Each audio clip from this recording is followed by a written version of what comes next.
Peggy 18.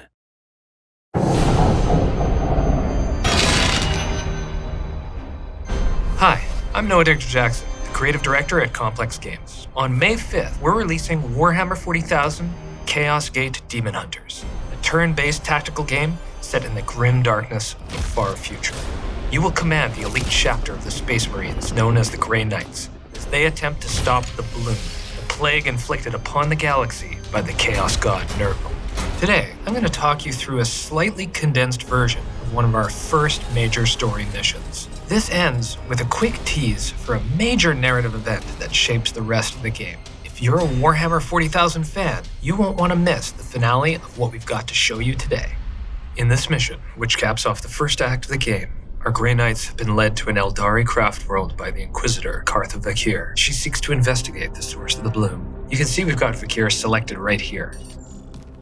When Vakir moves up the bridge, a trio of Plague Marines have scattered into attack positions. Vakir's a guest character in your squad, so your 4 Grey Knights are going to be needed to keep her alive in order to get to the center of the craft world to progress. Now we want players to think very tactically about the environment surrounding their Grey Knights, whether it's to take advantage of a nearby pillar to crush their enemies, or using a well-placed grenade to send them flying into the abyss for instant death.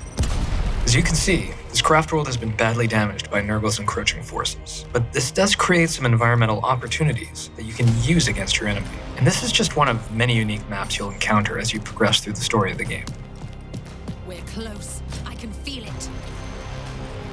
At your service.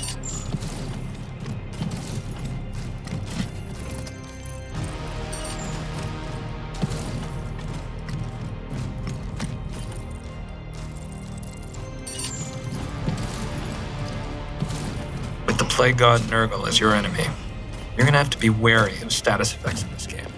One example of that is with this Plague Marine's ability, Hazard Spray. Once your knight enters the affected area, he'll become plagued, which causes persistent damage over a number of turns. Vakir isn't as well armored as your Grey Knights, so you'll need to take care not to expose her to enemy fire. But she has a number of useful psychic abilities she can deploy in a pinch. See that meter creeping up at the top? Which is currently at 60%. Keep an eye on that one for later.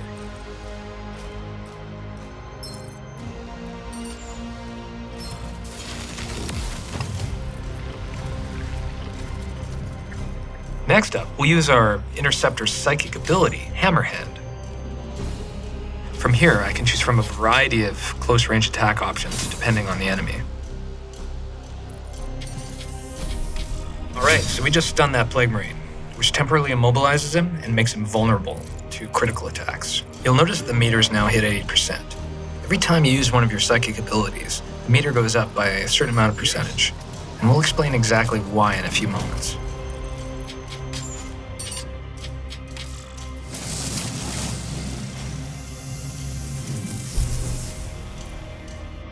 The Inquisitor has a totally unique skill set compared to the Grey Knights. So as we look at this Plague Marine, you'll notice that he has 5 armor on top of his health bar. But because Vakir has armor-piercing rounds, she'll be able to apply damage directly to the enemy's health.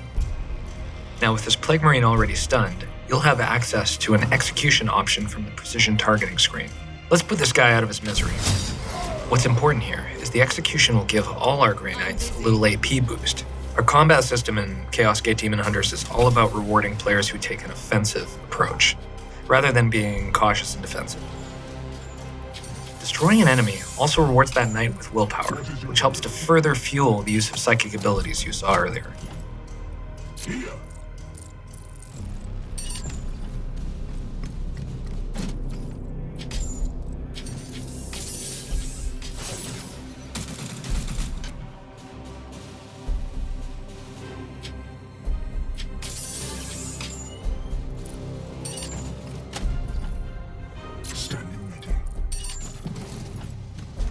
I'm getting a bit sick of this guy. Let's knock him down a peg with some heavy silencer fire from our Purgator.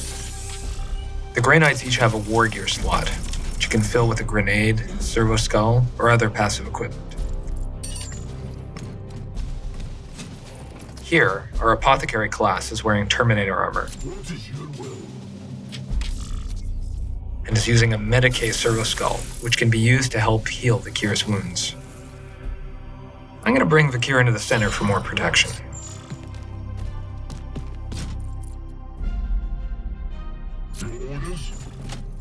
Unleash me. So you'll notice now that we've hit 100% on the top meter. This is what we call a warp surge, which are unpredictable combat-based events that add drama to the unfolding battle. They can offer your enemies beneficial mutations, pull in extra reinforcements, or impose harsh HP limits on your knights, as we see here, among many other outcomes. This introduces a risk-reward element for using your psychic powers.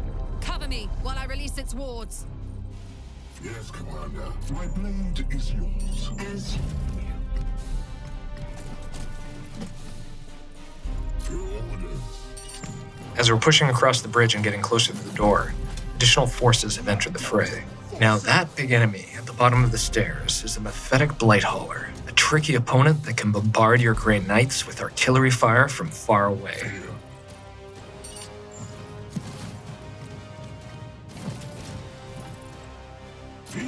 Let's push further across this bridge towards the door so we can get to our objective.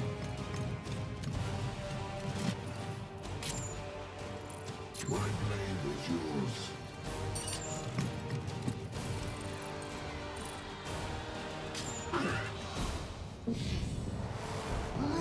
So that hazard spray that's hit one of our knights, he's been afflicted with the plague status, which is going to sap his health every turn. We're going to want to avoid the affected tiles in the follow-up turn here.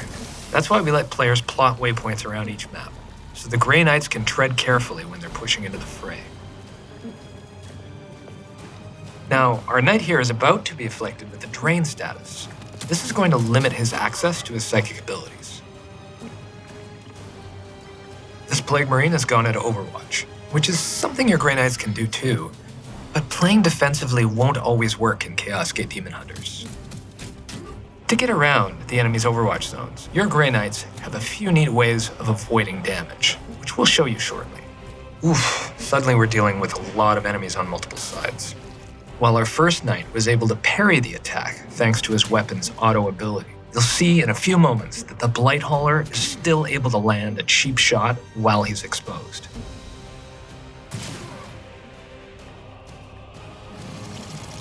Forces of Nurgle have set up a lot of Overwatch firing zones, limiting our movement options. So we're back in melee precision targeting, and we're going to select the Weakened Affliction, which means this Poxwalker is going to deal less melee damage than before. But it's not really going to matter, because we're just going to use this knight to kill him outright.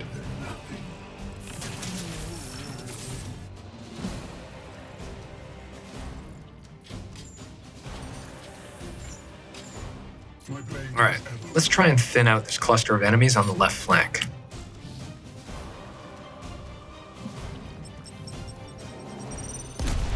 See how the environment's our friend here. We've sent that Plague Marine off the edge of the Craftworld into the giant pit of nothingness, killing them instantly. Next up, though, we want to try and help out our pinned Interceptor. Let's use our Purgator to eliminate the surrounding Poxwalkers. Since he hasn't moved this turn, he can spend both his remaining action points on ranged attacks. Vakir can handle this Poxwalker no problem. I will comply.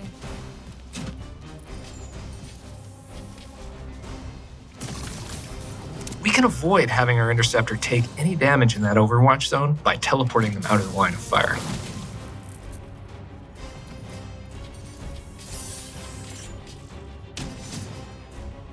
Once again, we enter the precision targeting screen from a melee attack. Let's just remove this Plague Marine's whole arm, eliminating his ability to use ranged attacks. Next up, our Justicar can use this psychic support ability called Honor the Chapter. This will boost the Interceptor's action points, meaning he can finish off the Plague Marine immediately, rather than waiting until the next turn. The Interceptor finishes it up with another psychic ability called Teleport Strike.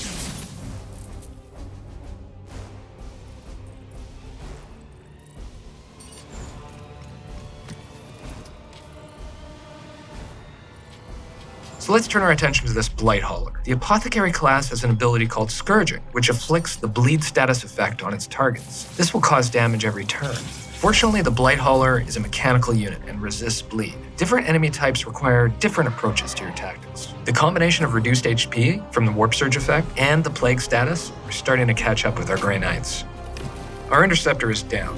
Grey Knights, though, are hardy warriors, so this is far from the end. It will leave this Grey Knight in a critically wounded state, but in a few turns he'll recover and be ready to continue fighting. If he's downed again, though, that's a different story.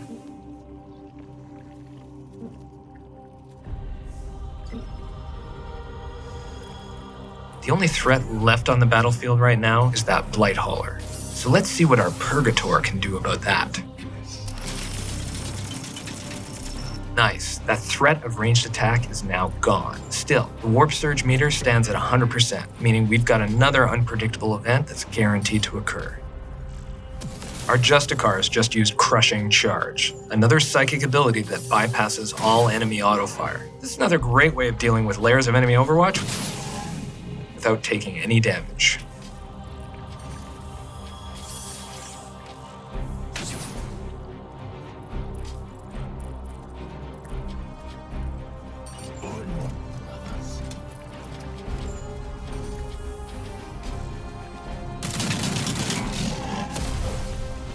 Blight Hauler is down, and we can now push towards the door. Note that when your Grey Knights move, you'll see a number indicating the action point cost for that move inside the cursor, helping you keep track of your remaining options during a turn.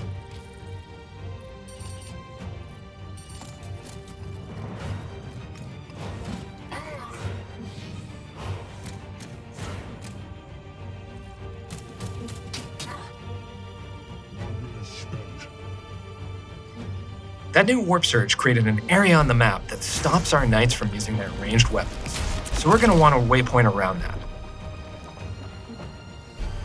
Let's get this last Plague Marine down, as Vakir works on removing the wards from the door.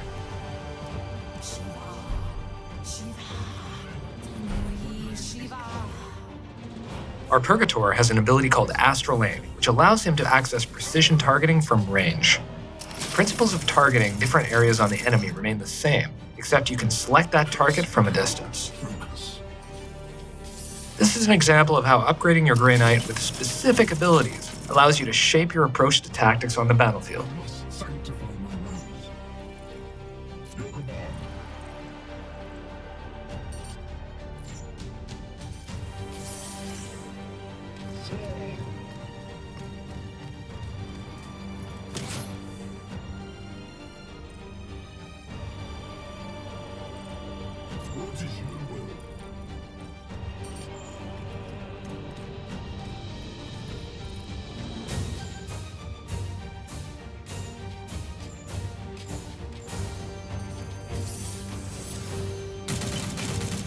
With the last Plague Marine down, our Interceptor is back on his feet, just as this part of the mission is coming to a close.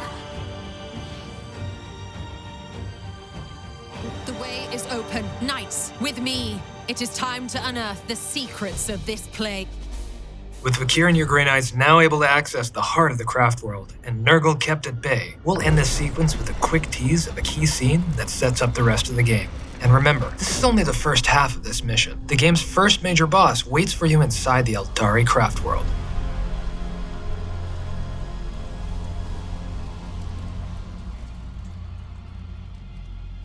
Warhammer 40,000 Chaos Gate Daemonhunters will be available on May 5th on PC via Steam and the Epic Games Store. Thanks for watching.